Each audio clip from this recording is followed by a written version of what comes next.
کیسے قرآن کے حافظ تھے جو یہ نہ سمجھے ذبح کرتے ہیں تو پانی بھی پلا دیتے ہیں ذبح کرتے ہیں تو پانی بھی پلا دیتے ہیں کربلا والے ہمیں در سے رضا دیتے ہیں کربلا والے ہمیں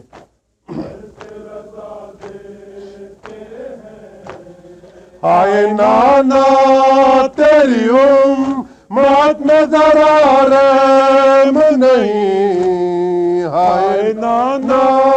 تیری امت میں ذرا رحم نہیں ہائے نانا تیری امت میں ذرا رحم نہیں گھر پہ مہمان بلا کر یہ دغا دیتے ہیں گھر پہ مہمان بلا کر یہ دغا دیتے ہیں کربلا والے ہمیں در سے رضا دیتے ہیں کربلا والے ہمیں در سے رضا دیتے ہیں قید وہ قید کے سونے بھی نہ پائے عابد قید وہ قید کے سونے بھی نہ پائے عابد قید وہ قید کے سونے بھی نہ پائے عابد جب بھی سوتے ہیں تو زنجیر ہلا دیتے ہیں جب بھی سوتے ہیں تو زنجیر ہلا دیتے ہیں کربلا والے ہمیں در سے رضا دیتے ہیں کربلا والے ہمیں در سے رضا دیتے ہیں کربلا والے ہمیں در سے رضا دیتے ہیں کربلا والے ہمیں در سے رضا دیتے ہیں تیر پر تیر بکھا کر یہ دعا دیتے ہیں تیر پر تیر بکھا کر یہ دعا دیتے ہیں کربلا والے ہمیں در سے رضا دیتے ہیں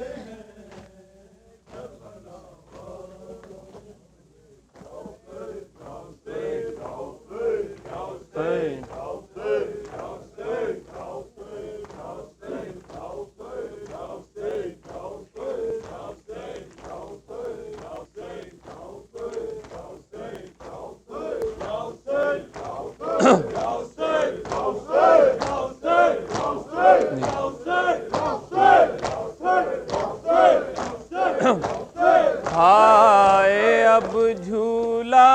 کہاں اصغر کہاں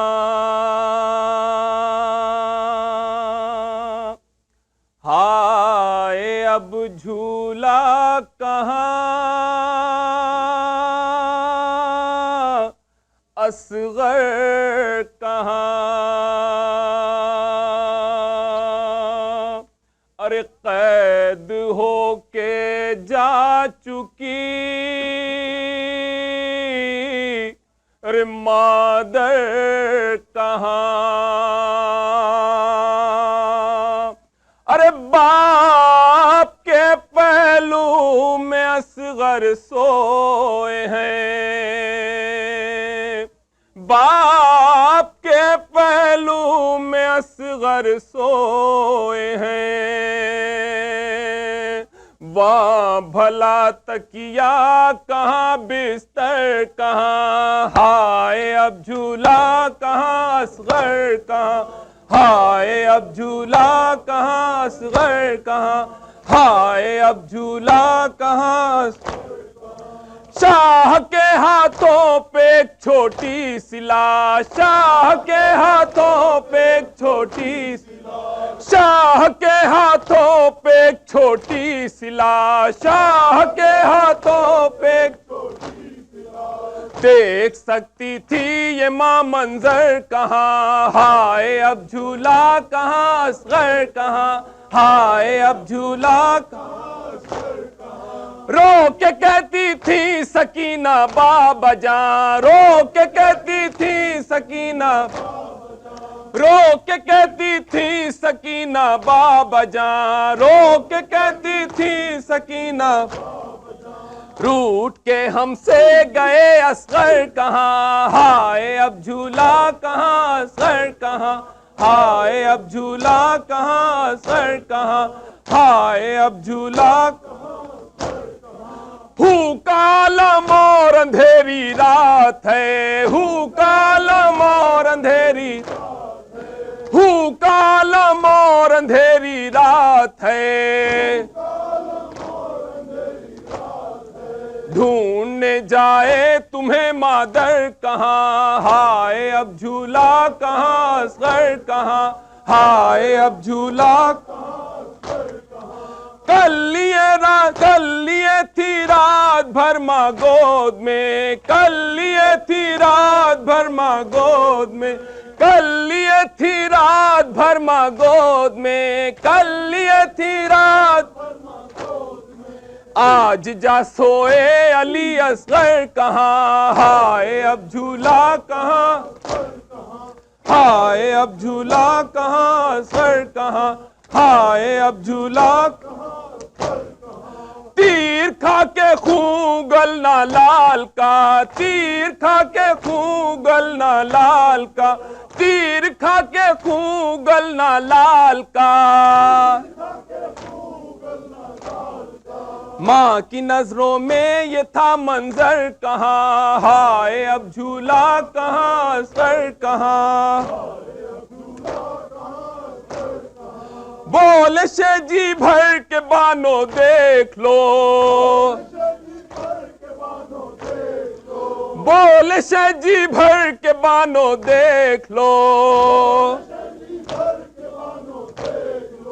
ہوں گے پھر آغوش میں اصغر کہاں، ہائے اب جھولا کہاں اصغر کہاں، ہائے اب، ہائے اب جھولا کہاں، بعد عاشورا بھلا ہوگی نصیب، عاشورا بھلا ہوگی نصیب، بعد عاشورا بھلا ہوگی نصیب،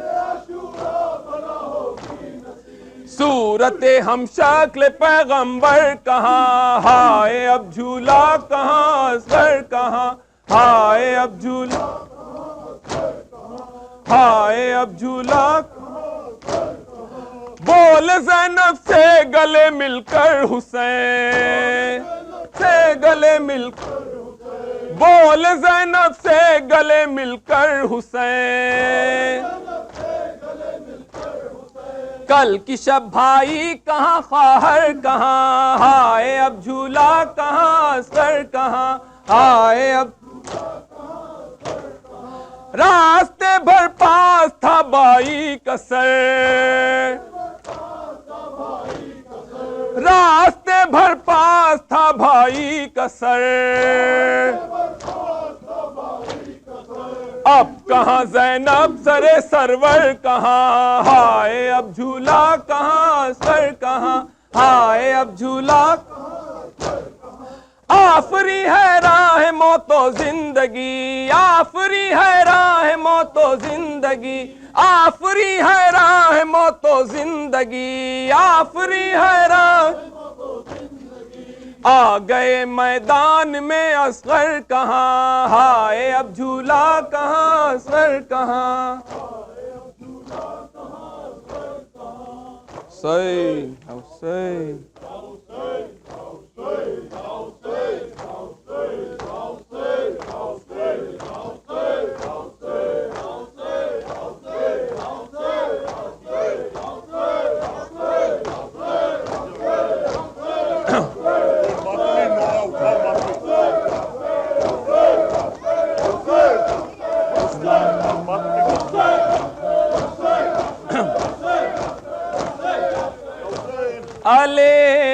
اکبر علی اکبر علی اکبر علی اکبر علی اکبر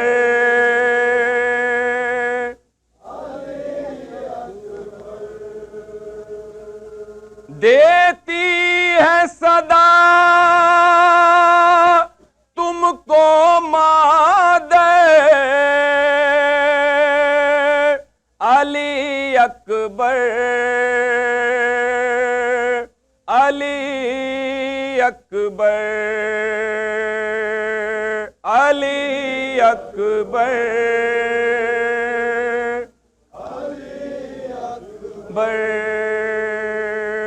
سوچا تھا بیاہ رچاؤں گی سوچا تھا بیاہ